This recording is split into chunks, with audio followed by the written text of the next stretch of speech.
어떤 분이 삶에 재미도 없고 일도 잘 안 풀리고 사업도 잘 안 되고 그러다 보니까 그의 마음속에 이런 생각을 가졌어요. 이제 내가 감사를 해야겠구나 하는 생각을 자주 가지면서도 그걸 자꾸 잊어버리는 거예요. 그래서 내가 왜 자꾸 잊어버리나, 감사하며 살아야 되는데 왜 잃어버리나. 그리고서는 길에 가다가 요만한 차돌맹이, 아주 예쁘장한 차돌맹이를 주워가지고 하나를 주셔서 그걸 그냥 깨끗하게 씻은 다음에, 그리고서는 이게 맨질맨질하잖아요. 그걸 씻은 다음에 주머니에다 넣었어요. 주머니에다 넣고서 옷을 입을 때 벗을 때 그거를 만지면서 감사합니다. 잊어버리니까 감사합니다. 감사합니다. 그냥 늘 감사하다고 하는 생활을 그렇게 하면서 시작을 했어요. 옷을 입을 때에도 감사하고, 벗고 살지 않게 옷을 주셔서 감사하고, 음식을 먹을 때 굶지 않고 먹을 것 주셔서 감사하고, 걸을 때에는 다리가 있으니 감사하고, 평범한 삶인데도 늘 감사를, 차돌맹이 하나 때문에 감사를 잃어버리지 않고 늘 감사를 생각하면서 계속해서 감사하는 그런 삶을 그가 살았습니다. 그런데 아침에 그가 일어나면서 하루의 시작도 감사함으로 시작하고 하루의 삶도 감사함으로 이렇게 진행을 하다가, 그리고 잠자리에 들기 전에도 마감하면서도 감사하면서 잠자리에 드는 그런 생활을 늘 했습니다. 그런데요, 참 놀라운 역사가 그의 삶 속에서, 놀라운 변화가 일어나기 시작을 했습니다. 변화가 일어나기 시작을 했는데, 그 변화는 어떤 변화냐면 어려운 사업이 풀려지기 시작하는 거예요. 그리고서는 가정에도 웃음이 떨어지지 않고, 그 가정에 웃음이 끊어지지 않고 늘 가정에 웃음이 떠나지 않는, 그러다가 행복이 찾아왔습니다. 그러던 어느 날이었어요. 어느 날에 이제 자기의 주머니에 있던 이 차돌을 만지다가 그거를 어떻게 톡 떨어뜨리니까, 그게 그냥 아주 소리가 요란하게 탁탁탁탁 튀잖아요. 그렇게 요란하게 소리가 나니까, 그러면서 그걸 이제 어디 갔나고 찾는 거예요. 그러니까 옆에 있던 사람이 있다가 하는 얘기가, 뭘 그렇게 찾냐고. 그러면서 그걸 이렇게 들어보니, 이거 뭐 돌멩이 하나 그걸 뭘 이렇게 찾냐고. 그러니까 그때 자기의 상황을 이야기하는 거예요. 사실은 내가 사업도 어렵고 삶에 의욕도 없고 이래서 감사해야 되겠다라고 하는 생각을 가지면서도, 그러면서도 늘 감사를 잃어버리고 살았다. 감사를 잃어버리고 살아서 내가 이 차돌맹이 하나를 주셔서 넣고서 이걸 만질 때마다, 주머니에 손을 자주 넣으니까 만질 때마다, 그리고 의식적으로 감사하다고. 하나님 이것도, 그래서 먹을 것 주시니 감사하고, 볼 수도 있으니 감사하고, 소화 잘 시키니 감사하고, 들을 수 있으니 감사하고, 걸어 다닐 수 있으니 감사하고. 그러니까 한 5-6번은 해야 아멘을 하시는 것 같아요. 그렇게 해서 감사하다고 늘 그랬더니 내 사업이 이렇게 이제 풀려지기 시작을 했고, 그리고 우리의 가정은 웃음꽃이 떨어지지 않는 그런 행복한 가정이 됐노라. 그리고 이야기를 했어요. 그러니까 사람들이 그거 대수롭지 않게 생각하잖아요. 그래서 대수롭지 않게 생각하고 넘어갔는데, 다음에 그 일이 있고 난 후에 그분에게서 편지가 왔어요. 사실은 우리 아들이 지금 병들어서 죽어가고 있는데, 나에게 그 차돌맹이, 다시 말하면 이름을 붙이기를 감사의 돌이라 이름을 붙여서, 감사의 돌이라고 붙였던 그거 차돌맹이 3개만 나에게 보내줬으면 좋겠다. 그래가지고 이 사람이 길에 나가서 또 돌을 줍는 거, 예쁘장한 돌을 3개를 주셔서, 그리고 비누로 깨끗이 닦고, 그리고 그냥 팍 문지르고 기름 이렇게 칠하면서 매끈매끈하게 아주 예쁘장하게 해가지고, 그리고 보내줬어요. 보내줬는데 한 달 후에 이제 다시 한 달 후에 소식을 들었는데, 한 달 후에 편지가 왔는데, 그 감사의 차도를 받은 후부터 감사하기 시작했다는 거예요. 하여간 그 내용은 안 나오지만 감사에 대한 그 감사를 했다는 거죠. 그런데 놀랍게도 우리 아들의 죽어가던 아들이 살아났노라고, 그렇게 답장을 하면서 이 감사의 돌을 보내줘서 고맙다, 차돌맹이 보내줘서 고맙다라고 하는 그런 인사를 또 하더라는 거예요. 근데 그것이 입소문을 타고 막 번지기 시작을 했어요. 그러니까 사람들이 자기에게 연락 오기를 뭐라고 연락이 왔느냐면 그 감사의 돌, 차돌맹이를 나에게 보내달라는 데가 여기저기서 막 아주 빗발치는 거예요. 그래서 이 사람이 돌을 줍기를 시작하고 돌을 주워서 1,000개 정도의 10불씩에 팔았대요. 돌을 여러분들도 한번 잘해서 돌을 좀 팔아보실 수 있으면 좋겠다는 생각. 10불씩 받고 그것을 팔았는데 그 일로 인해서 돈이 많이 벌어졌다는 거죠. 그래서 그 돈을 기금을 자선 기금으로 쓰려고 한다라고 하는 이야기를 제가 이제 그 어떻게 인터넷 다니다가 이게 저에게 눈에 띄어서 여러분들에게 지금 말씀을 드리는 겁니다. 여러분, 감사라고 하는 것은 기적의 역사가 나타나요. 참 놀라워요.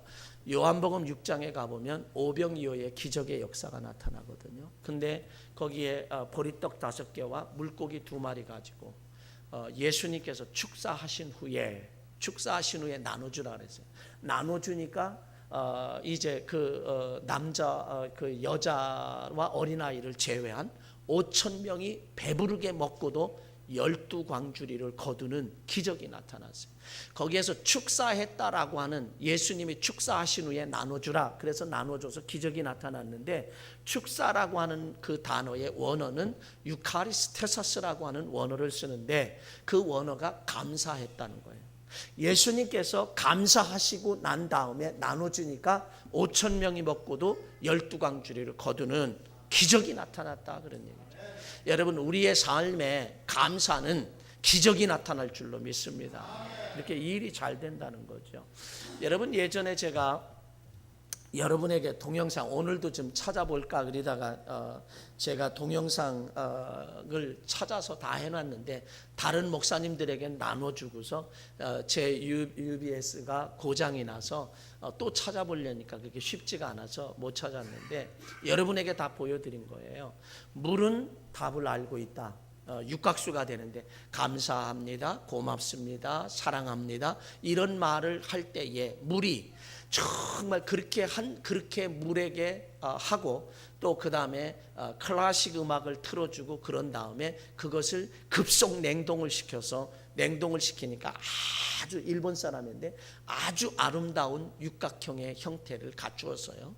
그런데 거기에다가 일본 말로 빠가야로, 바보, 멍청이, 막 이런 말을 했을 때에 그렇게 한 다음에 똑같은 물을 급속 냉동을 시키니까 그게 막 이그러지고 찌그러졌더라는 거죠. 육각수는 사람의 몸에 좋다는 거거든요.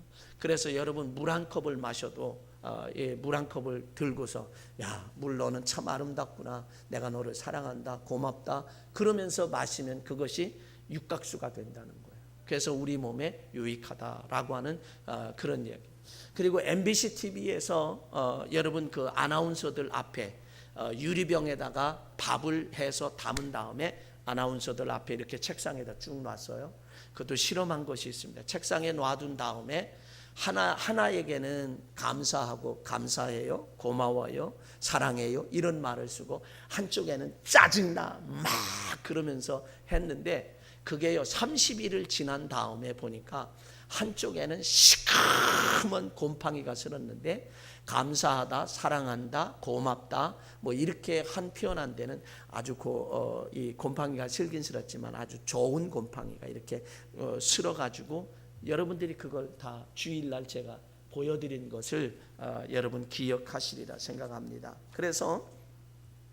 그리고 영국에서 이렇게 실험을 아마 했더니, 시험하려고 한 것이 아니라 예수님의 12제자의 나무를 심었대요. 12제자의 나무를 심고, 그다음에 이거는 베드로 나무, 이거는 이제 그 안드레 나무, 이건 빌립, 이렇게 해서 제자 이름을 다 쓰고, 거기에다 쓰고, 가룟 유다의 나무도 이렇게 해놨는데, 사람들이 이건 실험하려고 해서 한 게 아니라 사람들이 지나가면서 이건 베드로 나무구나, 이건 누구 나무구나, 이렇게 하면서 가룟 유다의 나무에 가서는 이 배신자, 이 나쁜 놈, 그러면서 침을 그냥 탁탁 뱉고 지나가는, 똑같은 환경에, 똑같은 장소에서, 똑같은 시간에 그렇게 했는데, 사람들에게 그렇게 하나소리도 안 했는데 지나가면서 가룟 유다 나무에다는 침을 뱉고 욕을 하고, 그냥 나쁜 놈이라고 욕을 하고, 배신자라고 욕을 했는데, 근데 이상하게요, 그 나무가 점점 다 같은 조건인데도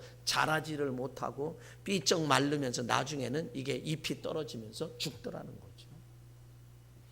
그런 실험하려고 해서 한 건 아닌데 그렇게 되었더라고 하는. 서울의 어느 고등학교에서 선생님이 아이들과 함께 말의 힘에 대해서 시험하기로 했어요. 그래서 유리병 두 개에다 밥을 넣고 시험했어요. 아마 이게 MBC에서 나온 이런 것들을 아마 학생들에게 보여주고 싶어서, 학생들이 참, 어른들도 마찬가지고 이렇게 어떤 때는 걸어가면서 뒤따라가면요, 욕이 아니면 대화가 안 되던구만. 예? 욕이 아니면 대화가 안 돼. 학생들 가면 욕이 아니면 대화, 어른들도 보니까 욕이 아니면 대화가 안 되더라. 참, 예수 믿는 사람들은 그래서 백화점에 가면은 예수 믿는 사람들이 이렇게 보면, 교회 나가시죠? 혹시 집사님이십니까? 이렇게 여러분 소리 들어보신 분 한번 얼른 손 들어봐요. 목사들은 종종, 저는 종종 목사님이시죠? 라고 하는 이야기를 들어요. 이게 언어가 다르단 말이에요. 언어가 순화된 언어를 쓰거든요. 예, 좀 순화된 언어를 써 달라. 그래서 선생님이 실험을 했어요. 그래서 한 유리병에다가는 밥을 넣어놓고서는 뭐라 했냐면, 그 뒤에다가 그 교실 뒤에다가 이렇게 쭉 올려놓고서 뭐라 그랬냐면, 유리병에 하나는 감사합니다를 쓰고 다른 한쪽에는 짜증나 이렇게 썼어요. 그러면서 학생들이 이제 지나다니면서 교실을 뒤에 놓고 지나다닐 때마다 한쪽에는 고마워, 감사해, 사랑해, 이런 긍정적인 말을 하기 시작했고, 그 다음에 짜증나라고 써놓은 그 유리병에다가는 뭐라고 했냐, 야, 너 미워, 너 싫어, 너 짜증나, 그리고 부정적인 말을 했어요. 3주가 지났습니다. 3주가 지났는데 3주 동안의 시험 결과 선생님도 아이들도 모두 놀랬다는 거예요. 왜 놀랬느냐 하면, 감사합니다라고 하는 병을 열어보니까 구수한 냄새가 나는 누룩곰팡이, 우리에게 유익한 곰팡이 이렇게 나서 아주 구수한 냄새가 나는데, 짜증나라고 쓴 병을 열어보니까 숨이 막힐 정도로 지독한 냄새가 나는 아주 시커먼 곰팡이가 슬어있더라는 거예요. 놀라운 사실은요, 여러분 보세요. 우리들의 한마디 한마디의 말, 이 말이 생명이 없는 밥도 알아듣는다라고 하는 게 놀라운 사실이에요. 예? 물도 알아듣고, 우리의 말을 물도 알아듣고, 생명이 없는 밥도 알아듣고, 만물이 우리 말을 다 알아듣는다라고 하는 그런 면에서 생각해 보면, 우리 사람의 말이 얼마나 큰 영향력을 끼칠 수 있냐 이거죠. 근데 여러분 한번 생각을 해보면, 이 말이라고 하는 것이 이렇게 사랑한다, 감사한다 라고 하는 말을 했을 때의 자기의 삶, 자, 내가 말하면 누가 제일 먼저 듣죠? 내가 제일 먼저 듣는 거예요. 내가 말을 하면 제일 먼저 듣는, 막 욕을 해제키고 그러면 누가 먼저? 자기. 욕을 해제키고 짜증내고 그러면 자기의 심령이 망가져요. 먼저 망가져. 상대방이 망가지는 게 아니야. 제가 늘 그저 비근한 예를 들어서 운전을 하다가 가다 보니까 어떤 사람이 깜빡이를 안 켜고 확 달라들어서 깜짝 놀래가지고 그냥 막 욕을 그냥 이 안에서 바가지로 쏟아붓지만, 앞에 사람은 유유히 가고 그 사람 괴로워서 꾸부리고 내가 잘못했다고 이러고 잠자나요? 아니야. 누가 못 자요 잠을? 내가 못 자지. 욕한 바가지로 한 사람이 내가 못 자는 거지. 세상의 미생물도 말 못하는 것들도 다 우주 만물이 나의 말을 알아듣는데, 정말 살아있는 사람에게 말을 한다고 하면 그 알아듣는다라고 하는 거죠. 성경은 우리에게 말합니다. 항상 기뻐하라, 쉬지 말고 기도하라, 범사에 감사하라, 이는 그리스도 예수 안에서 너희를 향하신 하나님의 뜻이니라고 우리에게 말합니다. 근데 이 말이라고 하는 것은 어디에서 나오느냐? 마태복음 12장과 15장에 가보면 우리의 말은 내 마음에서 나온다는 거예요. 내 생각과 마음에서 나오는 거예요. 이 안에 있는 것이 나오게 돼 있다는 거죠. 사랑이 가득한 사람은 사랑의 말을 할 수밖에 없고, 지금 정말 젊은 남녀가 사랑에 빠져가지고 사랑을 하는데 그 사람의 입에서 이 더러운 얘기 안 나오지. 사랑스러운 얘기만 나오지. 목사의 마음속에 무엇이 담겨 있느냐에 따라서 말씀도 나가는 거예요. 여러분, 엄마가 아이에게 젖줄 때 무엇을 먹느냐에 따라서 아이에게 영향을 받는 거예요. 무슨 얘기인지 아시죠? 그렇기 때문에 중요해요. 그러니까 목사는 건강도 조심해야 되고, 항상 그 영의 양식도 제가 먼저 잘 먹어야 그 말씀이 정말 은혜스러운 말씀, 또 그 말씀이 우리 영혼을 살찌게 하는 말씀이 나올 수 있는 거죠. 그게 굉장히 중요해요. 자, 오늘 본문의 이스라엘 백성들을 보면 430년 동안 종살이를 했어요. 너무 고통스럽고 너무 힘들고 어려우니까 박해를 받고 비듬성과 국구성을 짓는데 그냥 집도 안 주고 막 그냥 벽돌을 찍어내라고 그러고, 그러니까 이 사람들이 어떻게 견딜 수가 없어서 하나님 앞에 막 부르짖었어요. 그게 출애굽기 3장에 나오는 얘기. 막 부르짖으니까 하나님은 알고 계신 하나님이요, 고통도 보셨어요. 이미 보셨던 하나님, 알고 계신 하나님, 그 우고를 알고 계시고 그들의 부르짖음을 들으셨던 하나님. 그래서 모세를 불러서 그들을 10가지 재앙을 내려서 출애굽시킵니다. 출애굽을 시키는데 출애굽했다고 해서 해방됐다고 해서 금방 다 해결된 게 아니죠. 그 앞에는 홍해가 가로막혔어요. 이게 뒤에서는 애국 군대가 쫓아오고 앞에는 홍해가 가로막혔으니 꼼짝없이 죽게 생겼어요. 모세가 지팡이를 하나님의 말씀에 의해서 내미니까 물이 쫙 갈라지고 이스라엘 백성들이 건너가고 애국 군대가 쫓아오는데 이 물이 다시 이게 합쳐지니까 애국 군대들이 거기에서 수장되고 다 죽는 모습을 이스라엘 백성들이 자기의 두 눈으로 목격을 했어요. 여러분, 하나님의 은혜가 얼마나 감사해요. 그리고 3일 동안 갔는데 물이 없는데 마라의 쓴물을 한 나무를 집어넣어서 단물로 바꿔주셨고, 낮에는 더우니까 구름기둥으로 보호하시고 밤에는 추우니까 불기둥으로 훈훈하게 해주셨고, 먹을 것 없으니까 만나를 아침마다 내려주셨고, 고기 먹고 싶다고 하니까 역풍을 불어서, 동풍이 불 때가 아닌데 역풍인 독풍을 불어서 메추라기가 다른 데 날아가는데 그게 그냥 막 날아가지 못하고 와서 이스라엘 진영에 떨어져서 고기가 그냥 코에서 냄새나도록 고기를 먹을 수 있었고, 그러면 하나님의 은혜가 얼마나 감사하냐 이거예요. 그런데 광야 생활이라고 하는 건 실상 어렵잖아요. 광야의 생활이라고 하는 건 실상 어려워요. 너무너무 힘들고 어려워요. 여러분, 오늘의 이 시대를 살아가는 저와 여러분들이 바로 지금 이스라엘 백성들처럼 광야의 생활을 하고 있다 이거죠. 여러분, 삶이 호락호락하지 않잖아요. 삶이 우리에게 호락호락하게 허락하지 않잖아요. 힘쓰고 애쓰고 밤이 맞도록 수고해도 때로는 걱정거리가 있고 염려거리가 있고 좀 더 돈을 많이 벌어야 되는데 그렇지 못한 이스라엘 백성들과 같은 그 현상이 바로 오늘 이 시대를 살아가는 우리의 현상 속에 나타나고 있다, 그런 얘기죠. 이스라엘 백성들은 이 어려운 상황 속에, 광야의 생활 속에서 그들은 어떻게 했는지 아세요? 1절을 다시 한번 읽어보겠습니다. 같이 읽습니다. 여호와께서 들으시기에 백성이 악한 말로 원망하매. 너무 힘들고 어렵고 그러니까 악한 말로 원망했다라고 성경은 그렇게 해요. 여러분, 지금 이스라엘 백성들이 광야 생활을 합니다. 저와 여러분들도 21세기에 광야 생활을 하고 있습니다. 그런데 어려워요. 힘들어요. 다 어렵고 다 힘들어요. 나만 어려운 게 아니야. 너도 어렵고 나도 어렵고 모두 다 어려운 이런 시대를 살아가는 이 광야 시대에 이스라엘 백성들처럼 여러분 원망하며 살겠습니까?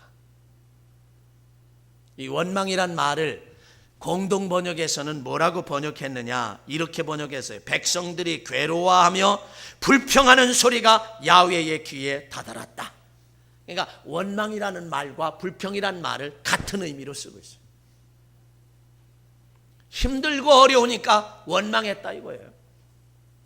어떤 면에서 생각해 보면 너무 힘들고 어려우니까 그냥 그럴 만도 하다 이렇게 생각을 할 수도 있지만, 그러나 이스라엘 백성들은 지금까지 하나님의 은혜로 살아왔고 지금도 하나님의 은혜로 살아가고 있는 것을 안다고 하면 감사해야지요.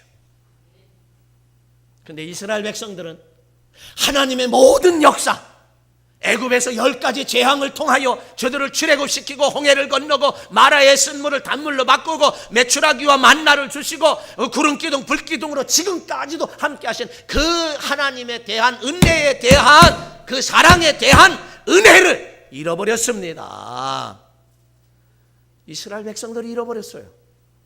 여러분, 지금 하나님의 은혜를 잃어버렸습니까? 그렇다고 하면 우리에게는 감사가 있을 수가 없죠. 이스라엘 백성들처럼 감사를 할 수가 없어요. 뭐예요? 하나님의 은혜를 잃어버렸기 때문에 감사는커녕, 감사해야 되는데 감사는커녕 원망을 하고 불평을 하는 그런 현실이 될 수밖에 없다는 겁니다. 자, 그런데 놀라운 것은요, 또 한번 1절 다시 보겠습니다. 같이 보세요. 여호와께서 들으시기에 백성이 악한 말로 원망하며 여호와께서 들으시고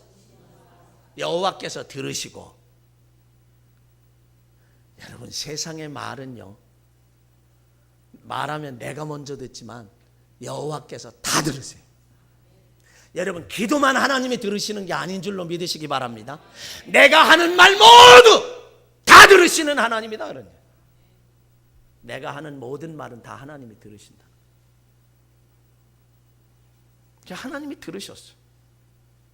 여러분, 김홍신의 인간시장이라고 하는 것, 이게 60년대 우리나라 가장 힘들고 어려울 때, 여러분, 서울 변두리에 가보면 무슨 동네가 있냐? 달동네가 있어. 달에서 사는 동네가 아니라 산동네라고. 어렵지요. 그저 학고방과 같은 방 한 칸에 부엌 바람, 황소바람 들어오는 그 부엌도 부엌 같지 않은 그곳에서 그저 타덕 붙어가지고 힘겹게 살아가고, 저녁이 되면은 그 세멘트 담았던 그 봉투에다가, 요만한 봉투에다가 그저 보리쌀 한 대박 사가지고 들고, 그 다음에 오른쪽에는 연탄 19공탄 그저 하나 두 개 끼워가지고 산길을 올라가야 돼. 하루 벌어가지고 그걸 사가지고 가야 가족들이 그걸 기다려서 밥해 먹고, 그리고 살던 그런 시절에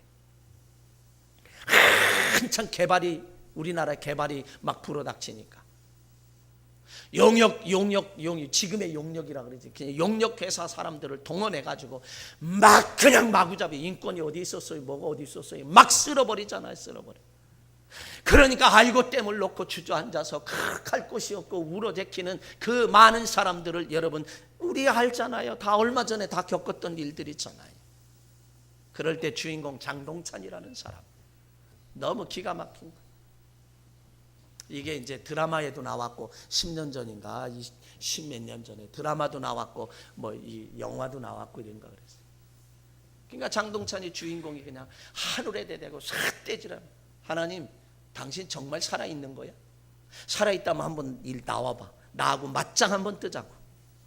그렇게 하나님 앞에 삿대질하며 맞짱 떠보자고, 그 정도로 하는 그런 모습들도 우리, 여러분, 이스라엘 백성들이 광야의 생활이 얼마나 힘들고 고통스러우면 악한 말로 하나님을 향하여 원망하고 불평하는 것, 어떻게 뭐 오죽하면 원망하겠냐고 이해할 수는 있겠지만, 그러나 좋은 현상은 아니라는 것을 우리는 알아야 합니다. 오늘 본문에서 이스라엘 백성들이 악한 말로 원망했다는 말을 불평했다는 말로 번역이 되어 있는 거, 공동번역. 그리고 국어사전에서도 이렇게 나왔어요. 원망은 못마땅하게 여기어 탓하거나 불평을 품고 미워함이고, 불평은 마음에 들지 아니하여 못마땅하게 여김, 또는 못마땅한 것을 말이나 행동으로 드러내는 것이 불평이다. 이렇게 번역을 하고 있습니다. 그런데 문제는 이 원망과 불평을 하나님이 들으신다는 거예요.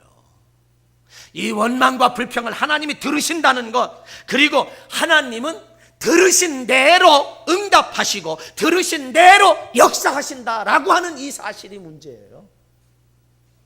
만약에 하나님이 들으시지 않고 하나님이 우리가 뭐 들으신 대로 역사하지 않으시면 뭐 아무렇게나 원망을 해도 괜찮겠죠. 그러나 하나님은 들으신다는 거예요. 우리의 원망하는 말을 들으신다는 거예요. 그리고 들으신 대로 역사하시고 들으신 대로 응답하신다는 거예요. 그래서 인생은 말과 같아요. 말이 곧 인생이에요. 내가 무슨 말을 하느냐에 따라서 그 인생이 달라진단 말이죠. 그 사실을 여러분 늘 제가 빼놓지 않고 하는 게 민수기 14장 28절에 너의 말이 내 귀에 들린 대로 행하리니 너의 이 광야의 시체더미가 될 것이다. 너의 말이 내 귀에 들려, 하나님의 이스라엘 백성들의 말이 하나님의 귀에 들린 대로 행하시겠다는 거예요. 그래서 너희들 광야의 시체더미에 다 죽었어, 다 죽어라 이런 얘기야. 근데 그게 14장 2절에 가보면 우리가 애굽에서 죽었거니와 아니면 이 광야에서 죽었다면 좋았을 것을 그렇게 말했다 이거죠. 그러니까 하나님이 그 말을 들으셨어요. 너의 말이 내 귀에 들린 대로 행하리니 애굽에서 안 죽었잖아. 그럼 광야에서 죽어 너희 말대로. 그래서 광야에서 여호수아와 갈렙 외에는 다 죽었어요. 참 이게 들린다라고 하는 거, 하나님은 다 들으신다라고 하는. 그러므로 무슨 말을 하느냐가 인생을 좌우하고 결정한다는 사실을 알아야 합니다. 인생의 성공과 실패는 자기 자신에게 달려 있습니다. 여러분, 다른 사람에 의해서 달려 있는 게 아니라 인생의 성공과 실패는 자기 자신에게 달려 있다는 거예요. 자기가 한 말대로 하나님이 이루어 주시기 때문입니다. 그러므로 지금 저와 여러분이 내 삶이 만족한 삶입니까? 여러분들이 예전에 심었던 그 말, 여러분이 했던 그 말이 오늘의 결과를 만들어냈다는 거예요. 그래서 나의 미래도 알 수 있는 것은 내가 오늘 무슨 말을 하고 사느냐가 그게 곧 나의 미래예요. 여러분, 미래를 점쟁이에게 점치지 않아도 알 수 있다는 거야. 나의 미래를 알 수 있어. 나의 장래를 알 수 있고 나의 내일을 알 수 있는 것은 뭐냐? 내가 지금 무슨 말을 하고 사느냐. 내가 지금 감사를 쏟아놓고 입만 벌리면 감사하고 감사를 쏟아놓는다고 하면 여러분의 내일과 장래와 미래는 감사의 열매로 주렁주렁 맺히는 역사가 나타날 줄로 믿습니다. 그러나 지금 내가 불평을 하고 원망을 한다고 하면 우리의 미래는 없습니다. 우리의 장래는 없습니다. 행복은 없습니다. 성공은 없습니다.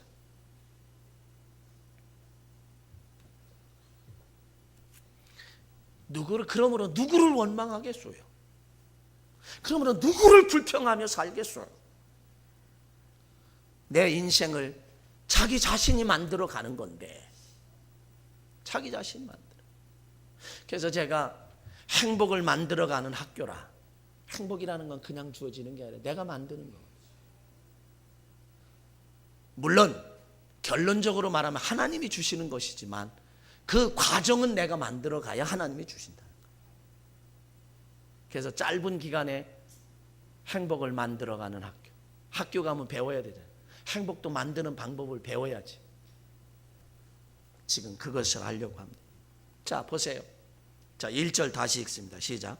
여호와께서 들으시기에 백성이 악한 말로 원망하며 여호와께서 들으시고 진노하사 여호와의 불을 그들 중에 붙여서 진영 끝을 사르게 하시매. 자, 공동번역으로 제가 읽어드릴게요. 백성들이 괴로워하며 불평하는 소리가 야훼의 귀에 다다랐다. 그 소리를 들으시고 야훼께서 몹시 화가 나시어 불을 떨어뜨려 진지의 변두리를 살라버리셨다. 여러분, 하나님은 원망을, 불평을 못마땅하게 여기신다는 것을 알아야 합니다. 이스라엘 백성들이 은혜를 모르고 당장에 눈앞에 어렵고 힘들고 고통스러운 것만 생각하고 원망하니 진노하시고 진지의 변두리를 불살라버렸다. 다 태워버리셨다는 거예요. 여러분, 다 태워버리면 뭐가 남아요? 한참 생각해야 돼요. 잿더미만 남아. 딴 거 없어. 잿더미만 남아. 불살라버렸는데 잿더미만 남아. 아무것도 없어. 아이들 말 맞다나 쫄딱 망하는 거예요. 쫄딱 망하는 거예요. 자, 그 다음에 그러면 이렇게 어려움을 겪었어요. 그 다음에 2절 한번 보시겠습니다. 2절 같이 봅니다. 백성이 모세에게 부르짖음으로 모세가 여호와께 기도하니 불이 꺼졌더라. 공동번역으로 읽어드릴 테니까 그걸 한번 눈으로 보세요. 백성들이 살려달라고 울부짖는 소리를 듣고 모세가 야훼께 기도하자 불이 꺼졌다. 다른 방법 없어요. 이 광야와 같이 힘들고 어려운 이 세상을 살아가는 저와 여러분들, 방법은 오직 하나예요. 뭐 했다고요? 부르짖었어요. 부르짖었다는 얘기는 기도했다는 얘기예요. 기도했다는 얘기는 하나님께 돌아갔다는 얘기예요. 하나님께 돌아갔다는 얘기는 회개했다는 얘기예요. 쉽게 말해서 회개하니까 하나님이 불을 꺼주셨어요. 그 어려운 고통의 문제를 해결해 주셨어요. 여러분 오늘 넘기지 마시고 민수기 11장을 집에 가서 자세하게 1절부터 끝까지 읽어봐요. 그러면 여러분들이 오늘 말씀에 더 실감이 나리라 생각을 해요. 진노의 불을 꺼주셨어요. 그러므로 우리가 할 일은, 저와 여러분이 할 일은 오직 뭐 하는 일? 하나님께 돌아가는 일, 다시 말하면 회개하는 일밖에 없는 거예요. 그게 최상의 방법이고 최고의 방법이에요. 니느웨 성의 요나를 통해서 40일이 지나면 멸망하리라 외칠 때에 왕으로부터 대신과 백성과 짐승까지 금식하며 기도할 때, 회개할 때 하나님이 그들에게 내리리라 한 재앙을 내리지 아니하셨다. 뜻을 돌이키사 내리지 않았어요. 뭐예요? 하나님께 돌아가니까, 회개하니까 재앙을 안 내리셨다. 요나서 4장 10절에 분명히 그렇게 말합니다. 누가복음 15장에 가보면 잃어버린 아들의 비유에 대해서 나옵니다. 아들이 떠났어요. 아버지 떠났어요. 떠나가지고 정말 실패했지요. 거지 중에 상거지가 됐어요. 거기에 돼지 치는 데 가서 내가 돼지를 돌볼 테니까 나 돼지밥을 먹고 함께 살게 해달라고. 이게 바로 쥐염 열매. 이게 돼지밥이에요. 이스라엘에서 돼지밥이에요. 쥐염 열매. 이게 이스라엘에서 가져온 거예요. 돼지밥인데 이게 우리나라 말로 이야기하면 구정물이야, 구정물. 돼지가 먹는 구정물 먹고 살 테, 돼지 돌봐줄 테니까 구정물 먹게 해달라고. 이거 먹고 살게. 또 현대로 이야기하면 돼지 사료야.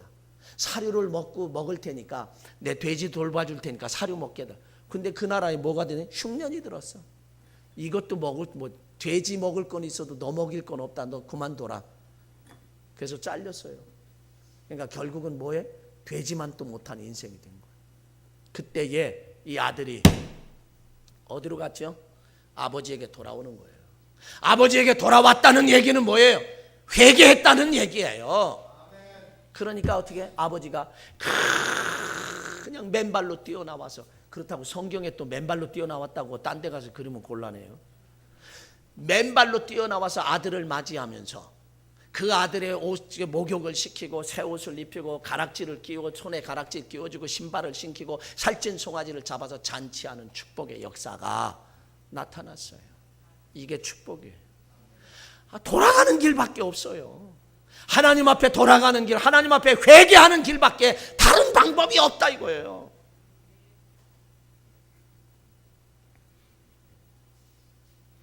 말라기 3장에 가보면 이스라엘 백성들에게 이렇게 말해요.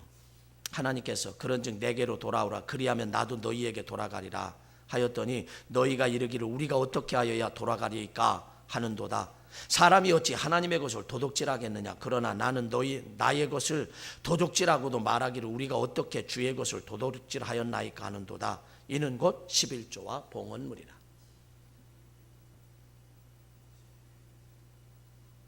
하나님이 말씀하시기를 너 내게 돌아와라. 내가 너에게 돌아가리라. 그게 뭐냐? 어떻게 돌아갑니까? 그러니까 너 도둑질했잖아. 그게 뭐냐고 물으니까 11조와 봉헌물, 11조와 감사해. 감사. 욥기서에 보면 뭐라 그랬어요? 그가 하루아침에 10남매 잃어버리고 전 재산 잃어버렸을 때 그는 원망하지 않고 범죄하지 않았다고. 그래서 욥기서 42장 10절에 가보면 갑절의 축복을 받았어요. 여러분 오늘날 이 세상을 살면서 어리석게 원망하고 불평하는 말로 범죄하지 말아야 할 줄로 믿습니다. 어떤 경우라도 우리는 원망하지 말아야 돼. 불평하지 말아야 돼. 우리에게 있을 것은 오직 감사밖에 없어요. 오직 감사밖에 없는 거예요. 우리에게 있을 것은 감사밖에 없어요. 우리가 하나님께 돌아가는 것이 뭔가? 아까 말씀드린 대로 회개하는 것. 회개하는 거예요. 그러면 이스라엘 백성들이 회개하는 건 뭐죠? 감사를 찾는 거예요. 감사를 찾아야 되고 감사를 회복해야 돼요. 그게 하나님께 돌아가는 거예요. 여러분, 우리는 어떤 경우라도 감사를 빼앗겨서 안 돼요. 감사를 잃어버려서도 안 돼요.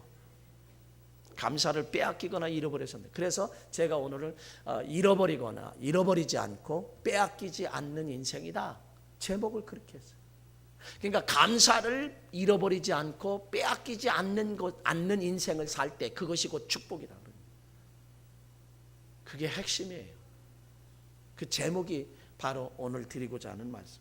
누가복음 17장 11절 이하에 가보면 10명의 한센병자가 예수님 앞에 와서 이렇게 소리 높여 이르되 예수 선생님이여 우리를 불쌍히 여기소서 하거늘 예수님이 가서 제사장에게 보여라. 그러니까 10명이 가다 깨끗함을 받았어요.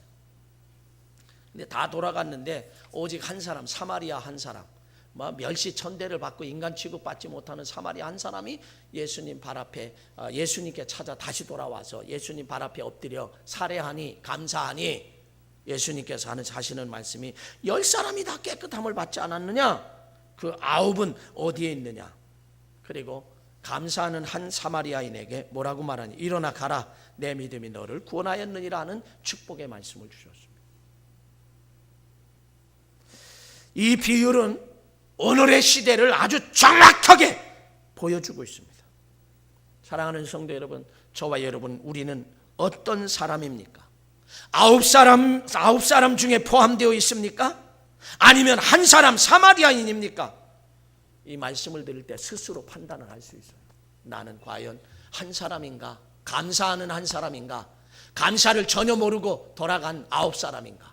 어느 부류에 속했는지 우리는 알 수 있다는 거죠. 제가 목회를 한 30여 년 하면서 한 가지 깨닫고 느끼는 것, 변함이 없는 게 있어요. 그건 뭐냐면 성도들이 꼭 이제 몸이 아파서 병원 가요. 병원 가면 일주일 정도, 대부분 며칠 있다 나오고 일주일 있다 오고 그래요.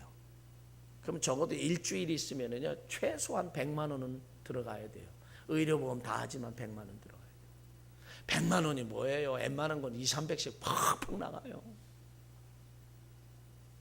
근데 병원에 입원하고 치료받아서 퇴원하시고 교회에 오면 감사헌금을 빠치는 분을 내가 한 사람도 못 봤어. 지금까지 감사 안 하시는 분을 못 봤어요. 그런데 일주일 내내 아무 별거 없어 편안하게 지냈어. 오늘날이 어떤 시대에 사고 사건이 많은 시대에 내가 그냥 멀쩡히 차를 운전하고 가는데 그냥 옆에서 막 와서 들이받아가지고 사람이 죽지를 않나, 부상당하고 장애를 입지 않나, 길을 그냥 인도를 멀쩡하게 가는데 버스가 그냥 들이닥쳐서 쳐가지고 부상당하지 않나, 이런 사고 사건이 많은 이런 세상 속에서 살면서 아무 일이 없었는데 감사가 없어. 오히려 어려움을 겪고 어려움을 당했던 사람들은 감사를 하는데 아무 일이 없는데 1년 12달 감사를 못해. 감사. 여러분, 뭐가 감사한 거예요? 진짜 감사한 게 뭐가 감사해요? 아무 일 없는데 감사하는 게 나아요? 아니면 내가 어려움을 겪고서 감사하는 게 나냐 이거죠.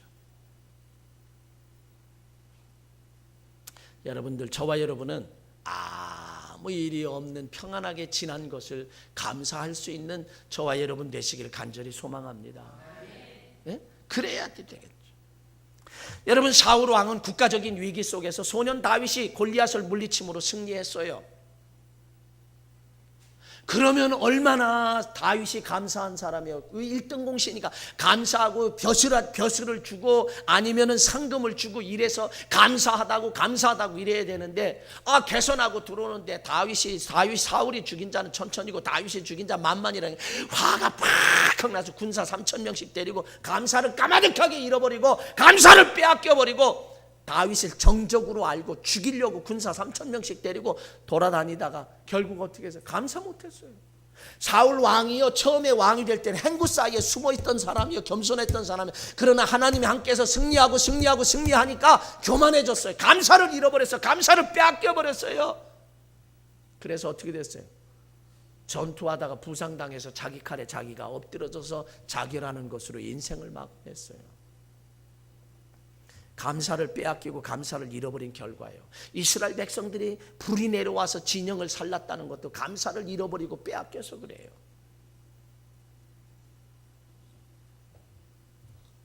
그러므로 우리는 죽는 한이 있어도 죽을지언정 감사를 빼앗기지 말아야 합니다.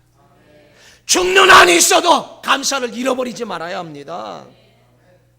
여러분, 돈 때문에 감사를 빼앗겼습니까? 돈 때문에 감사를 잃어버렸습니까? 여러분, 또다시 손해본 것 때문에 감사를 잃어버렸어요? 감사를 빼앗겼어요?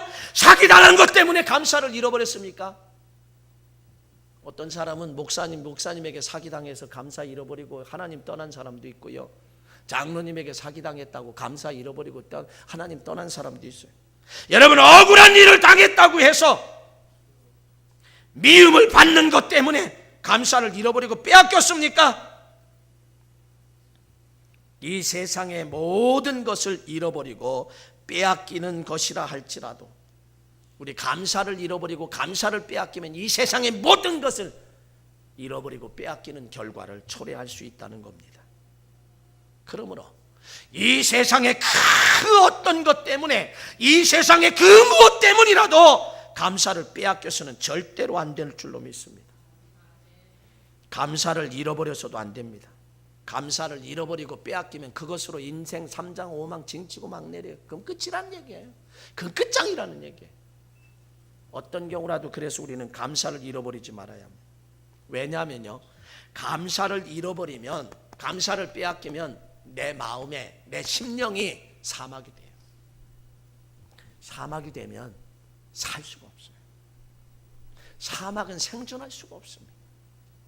그렇기 때문에 우리는 뺏겨서는 안 돼요.